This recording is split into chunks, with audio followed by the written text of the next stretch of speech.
राज्य में राजनीतिक उठापटक के बीच मुख्यमंत्री उद्धव ठाकरे ने अपना मास्टर स्ट्रोक चलाते हुए मुख्यमंत्री और पार्टी प्रमुख पद से इस्तीफा देने की पेशकश की है, बशर्त बागी विधायक उनसे ये करने के लिए कहे।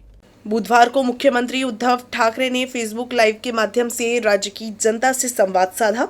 इस दौरान मुख्यमंत्री ने प्रामाणिकता से कहा कि अगर मैं मुख्यमंत्री पद के लायक नहीं हूं, तो बागी विधायक सामने आए और उनसे ये बात कहे, फिर मैं तुरंत मुख्यमंत्री और पक्ष प्रमुख दोनों पद से इस्तीफा दे दूंगा। या समोर बसा, मी देतो राजीनामा। चला, मी तुमच्या हातामध्ये आज मी माझ्या राजीनाम्याचं पत्र तयार करून ठेवतो आहे। जे आमदार गायब आहेत किंवा त्याने गायब केलेलं आहे त्यांनी यावं आणि माझ्या राजीनाम्याचं पत्र घेऊन राजभवनमध्ये जावं। मी का नाही जात? कारण मला कोविड झालंय। त्यातून राज्यपाल महोदय म्हणाले कि उद्धव जी को खुद को आने दो, चलो मैं भी आने के लिए तैयार हूं। मी यायला तयार आहे। म्हणून मी पुन्हा एकदा सांगतोय की ही कुठेही आगतिकपणा नाही, हा कुठेही अगदी लाचारीचा प्रसंग नाही किंवा मजबुरी तर अजिबात नाहीये। कारण आजपर्यंत अशी अनेक आव्हानं बिनसत्तेची आपण पेललेत। हे काय मोठं आव्हान आहे? काय होईल जास्तीत जास्त? परत लढू। जोपर्यंत माझ्यासोबत शिवसेना प्रमुखांनी जोडून दिलेला सारा शिवसैनिक आहे तोपर्यंत मी कोणत्याही संकटाला भीत नाही। मी आव्हानाला सामोरा जाणारा माणूस आहे। त्याच्यामुळे कोणतेही आव्हान हे घाबरून त्याला पाठ दाखवणारा नाहीये। हे जसं मी मुख्यमंत्री पदासाठी बोलतोय तसंच मी आज माझ्या शिवसैनिकांना सुद्धा आवाहन करतोय। कारण का तरी शिवसेना बाळासाहेबांची शिवसेना राहिली नाही असं काही जे आरोप करतायत त्याला सुद्धा माझ्याकडे उत्तर आहे। ज्या शिवसैनिकांना असं वाटत असेल की मी शिवसेनेचं नेतृत्व करायला नालायक आहे, त्याला मला सांगा, मी हेही पद सोडायला तयार आहे। मी शिवसेना पक्षप्रमुख पद पण सोडायला तयार आहे, पण हे सांगणारा विरोधक नाही। नाहीतर असे फडतूस लोक खूप आहेत, त्यांच्या सांगण्यावरनं किंवा त्यांच्या त्या काय ते ट्रेंडिंग ट्रोलिंग ट्विटर फिटर ह्याच्यासाठी मी काय त्यांना मी बांधलेलं नाहीये। मी माझ्या शिवसैनिकाला बांधलेलं आहे आणि शिवसैनिक सुद्धा या भानगडीत पडणारा नाहीये। कारण तो फेस टू फेस संकटाला सामोरं जाणारा शिवसैनिक आहे। म्हणून त्यांनी सांगावं, मी दोन्ही पद सोडायला तयार आहे, पण मी मुख्यमंत्री पद सोडल्यानंतर जर शिवसेनेचा मुख्यमंत्री होत असेल मला आनंदाने मान्य आहे। मुख्यमंत्री की इस पहल से एक बार फिर गेंद एकनाथ शिंदे के पाले में चली गई है। अब शिंदे क्या जवाब देते हैं, इस पर पूरे देश की नजर टिकी हुई है। साथ ही महाविकास आघाड़ी सरकार के दिन भी शिवसेना के बागी विधायकों को अब शिवसेना के सांसदों का समर्थन मिलने लगा है। शिवसेना सांसद भावना गवली ने एकनाथ शिंदे गुट के समर्थन में मुख्यमंत्री उद्धव ठाकरे को पत्र लिखा। राज्य में राजनीतिक जोर आजमाइश के बीच अब शिवसेना के सांसद भी बागी विधायकों के सुर में सुर मिलाने लगे हैं। यवतमाल वाशिम के शिवसेना सांसद भावना गवली ने इस संदर्भ में मुख्यमंत्री उद्धव ठाकरे को पत्र लिखा है। इसमें उन्होंने लिखा है कि आपके सामने बड़ी चुनौती है, लेकिन मैं एक शिव सैनिक के नाते ये पत्र आपको लिख रही हूँ। आपकी पार्टी के एक विधायक आपसे हिंदुत्व के मुद्दे पर बड़ा निर्णय लेने के लिए विनंती कर रही हैं। उनकी भावना को समझते हुए उन पर कोई कार्रवाई नहीं करने की मैं विनंती कर रही हूँ। शिवसेना के 19 सांसद हैं, लेकिन बुधवार को हुई बैठक में भावना गवली, प्रताप जाधव, राजेंद्र गवित और श्रीकांत शिंदे नदारद रही। भावना गवली के इस खत से ये तो साफ हो गया है कि बागी विधायकों को कुछ सांसदों का भी समर्थन है। वैसे आपको बता दें कि भाजपा नेता किरीट सोमैया के आरोप के बाद भावना गवली पर भी ईडी की तलवार लटक रही है। अकोला के बालापुर से शिवसेना विधायक नितिन देशमुख नाटकीय घटनाक्रम के बीच बुधवार को दोपहर सूरत से वापस लौट आए। नागपुर पहुंचने के बाद देशमुख ने आरोप लगाया कि सूरत में पुलिस की मौजूदगी में उन्हें जबरन हॉस्पिटल ले जाया गया। देशमुख ने दावा किया कि उनकी किसी तरह से तबीयत खराब नहीं हुई थी। देशमुख ने बताया कि उनकी मुख्यमंत्री उद्धव ठाकरे से बात हुई है और वो शिवसेना के साथ है। रात को 3 बजे मैं होटल से 12 बजे निकला हूँ। रास्ते पे 3 बजे खड़ा था, लेकिन 100-200 पुलिस मेरे पीछे थे।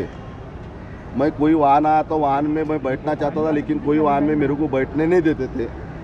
बाद में 100-150 पुलिस ने उठा के मेरे को हॉस्पिटल में लेके गए और वहाँ ऐसा एक नाटक रचा है कि मेरे को अटैक आ गया और ऐसा संदेशा ही दिया। लेकिन अटैक आने का कारण बता के कुछ तो भी मेरे बॉडी पे प्रक्रिया करना चाहते थे, यानी मेरा घात करना चाहते थे, लेकिन ईश्वर की कृपा से मैं सही सलामत हूँ, अभी भी अच्छा हूँ। मेरे को कोई प्रकार का अटैक आया नहीं, कोई प्रकार के मेरे बीपी सुद्धा बड़ी नहीं। मुख्यमंत्र्यांशी तुमचं काही बोलणं झालंय का? मुख्यमंत्र्यांशी बोलणं झालंय का? सर आप किसके साथ हो? पर मैं उद्धवजी ठाकरे साहब के साथ में हूँ. हमारे मुख्यमंत्र्यांशी बोलणं झालंय का आपलं? मुख्यमंत्री मोदीशी बोलणं झालं. राज्य की राजनीति में भूचाल के बीच शिवसेना सांसद संजय राउत के ट्वीट से खलबली मच गई है। राउत ने विधानसभा बर्खास्त होने के संकेत दिए। राज्य में सियासी भूचाल के बीच तस्वीरें और हालात लगातार रंग बदल रहे हैं। इस बीच शिवसेना प्रवक्ता और सांसद संजय राउत के एक ट्वीट से और भी खलबली मच गई। संजय राउत ने ट्वीट कर विधानसभा बर्खास्त होने के संकेत दिए हैं। शिवसेना में बगावत के बाद कांग्रेस सतर्क हो गई है। कांग्रेस अध्यक्ष सोनिया गांधी ने राज्य के राजनीतिक हालात पर नजर रखने के लिए कांग्रेस के वरिष्ठ नेता कमलनाथ को पर्यवेक्षक नियुक्त किया है। कमलनाथ ने मुंबई में कांग्रेस विधायकों की बैठक बुलाई। इस बैठक में कांग्रेस के 41 विधायक मौजूद थे। इस समय कमलनाथ ने विश्वास जताया कि उद्धव ठाकरे के नेतृत्व में शिवसेना फिर से एकजुट होगी और साथ ही कहा कि सरकार को बर्खास्त करने की उनकी कोई योजना नहीं है। विरोध कर रहे हैं, मैं उनको एक ही बात कहना चाहता हूँ कि कल के बाद परसों भी आता है।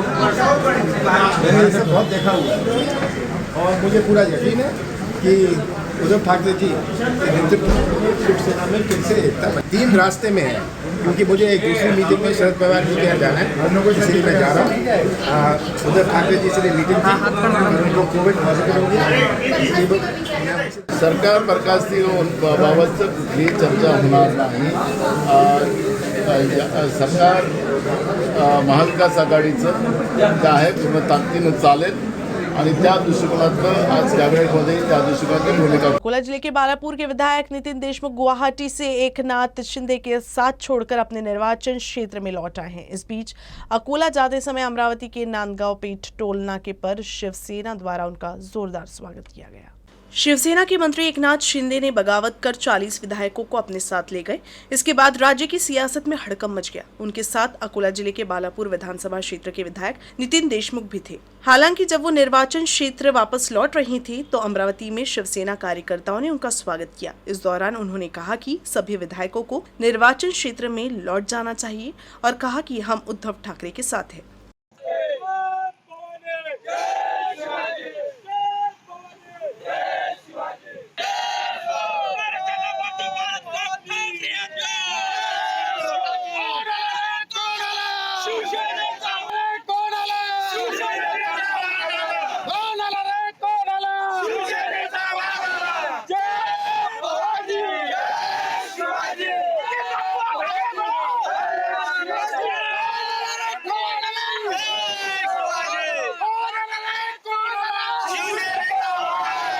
नारायण राणे साहेबांसोबत बरेच यावेळी याच्या सुरुवातीला काही पदाधिकारी गेले, आमदार गेले, त्यांची स्थिती आज काय? याच्या अगोदर जेवढे शिवसैनिक फुटले त्यांची काय? शिंदे साहेबांसोबत ज्या आमदारांनी गेले त्या आमदारांनी त्यांचाही विचार करायला पाहिजे की पुढे आपलं भविष्य काय, आपण पुढचं भविष्य कसं निवडू देऊ, पण त्यांनी त्यांचा निर्णय घेऊन परत यावं। अमरावती जिले के दरियापुर तहसील के येवदा ग्राम पंचायत में एक दिहाड़ी मजदूर अनशन पर बैठा है। पिछले 7 साल से दिहाड़ी मजदूर के रूप में कार्यरत है, लेकिन स्थायी नियुक्ति नहीं होने से वो काफी नाराज है। ग्राम पंचायत द्वारा इस ओर ध्यान नहीं दिए जाने से नाराज होकर अनशनकर्ता युवक की मां ने ग्राम पंचायत कार्यालय में ताला लगा दिया। दरियापुर तहसील के येवदा ग्राम पंचायत कार्यालय में पिछले कई दिनों से कुलदीप भाल तड़क अनशन पर बैठा है। अनशनकर्ता कुलदीप पिछले 7 साल से ग्राम पंचायत में दिहाड़ी मजदूर के रूप में काम करता है, लेकिन अभी तक उसकी सेवा स्थायी नहीं की गई है, जिससे वह नाराज है और अब अपनी इस मांग को लेकर अनशन पर बैठा है। लेकिन उसके अनशन के बावजूद ग्राम पंचायत और पंचायत समिति प्रशासन उसकी मांग की अनदेखी कर रही है, जिससे नाराज उसकी मां ने ग्राम पंचायत कार्यालय में ताला लगा दिया। अमरावती जिले में पिछले 2 से 3 दिनों से अच्छी बारिश हुई, इसलिए किसानों ने खेतों में बुआई शुरू कर दी है। पिछले 2-3 दिनों से रात और दिन में भारी बारिश के कारण दरियापुर तहसील के कई गांवों में कपास की बुआई शुरू हो गई है। लोटवाड़ा गांव में भी जोरदार बारिश होने से कई जगहों पर बुआई की शुरुआत हो गई है। कुछ जगहों पर सोयाबीन तो कुछ जगहों पर कपास और तुअर की बुआई की शुरुआत हो गई है। जिला बैंक अध्यक्ष और कांग्रेस तहसील अध्यक्ष सुधाकर पाटिल भारसागड़े ने कहा कि इस साल पहली बार कुछ स्थानों पर सोयाबीन की बुआई की जाएगी। किसानों ने कहा कि अगर अच्छी बारिश हुई तो बुआई में तेजी आएगी।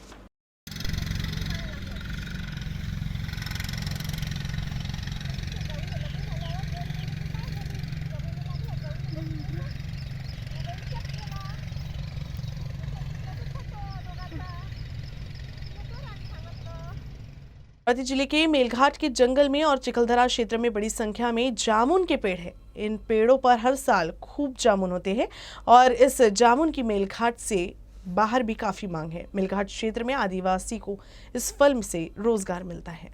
अमरावती जिले का चिखलदरा तहसील प्रकृति की गोद में बसा है। यहाँ की पहाड़ी वादियों में कई तरह के पेड़ पौधे हैं। मेलघाट वन परिक्षेत्र अंतर्गत आने वाले इस क्षेत्र में जामुन के भी खूब पेड़ है। ये जामुन इन दिनों पक चुके हैं और पेड़ से गिर रहे हैं। स्वास्थ्य के दृष्टिकोण से जामुन काफी गुणकारी फल है। खासकर मधुमेह के मरीजों के लिए तो ये दवा के समान है। साथ ही इसके कई और भी औषधीय गुण है। चिखलदरा में इन दिनों ये फल स्थानीय आदिवासी लोगों को रोजगार भी प्रदान कर रहा है। नाही इथून मग खरेदी करून लोक नेऊन राहिले परत वाढेल। आपल्या गावाहून बी गाडी भरली सन्या नेऊन राहिले तिकडे, काहून की 2 पैसे भेटत ना तिकडे। बरं आता हे जो आपले आंबे आहे तर आंब्याचं छाका पडून राहिले की नाही, खोकले भरून देऊन राहिले परत वाढेल। काय रिस्पॉन्स मिळतंय पर्यटकांचा सध्या कसं? हां, सध्या जराचा कम माऊल आहे। अजून आता इथून जराचा पाणी जास्त वाढला कधी तर मग पर्यटन वाढते। संघ प्रमुख डॉक्टर मोहन भागवत का कहना है कि जीवन एक अनुभव है और इसे सोच समझकर जीना चाहिए। उन्होंने कहा कि इंसान अपने मस्तिष्क का सिर्फ 10% इस्तेमाल करता है। अगर वो 5% और इस्तेमाल करे तो महामानव और 15% और इस्तेमाल करे तो परमेश्वर बन जाएगा। Doctor Mohan Bhagwat doctor RH Tupkari द्वारा लिखित पुस्तक पैरून इन एक्शन के विमोचन समारोह में बोल रहे थे। संघ में चिंतन हमेशा चलते रहता है, सब लोग नहीं करते। रामों की एक शिकायत भी है, संघ में ज्ञान वाले लोग कम है। हो सकता है वो संपूर्ण समाज का संगठन है, समाज पुरुष है, तो अपने शरीर में सोचने वाला पार्ट तो बिल्लस पर है कंधे के ऊपर, बाकी तो सारा नीचे ही है। अब शरीर की रचना ऐसी है तो क्या करेंगे, लेकिन इतना पर्याप्त है। इसमें जो है ना, इसका 10% हम यूटिलाइज करते हैं, तब आज की स्थिति में मानव जीवन है। वो 1-2% या 5% बढ़ जाए तो मानव का अति मानव हो जाएगा, और 15% या डबल हो गया तो मानव का परमेश्वर हो जाएगा। इतनी कैपेसिटी इतनी बात में है तो ठीक है, लेकिन सोच समझ के जीवन जीना ये तो प्रत्येक के लिए आवश्यक है। जीवन एक अनुभव है, वो अनुभव हमको सीखने के लिए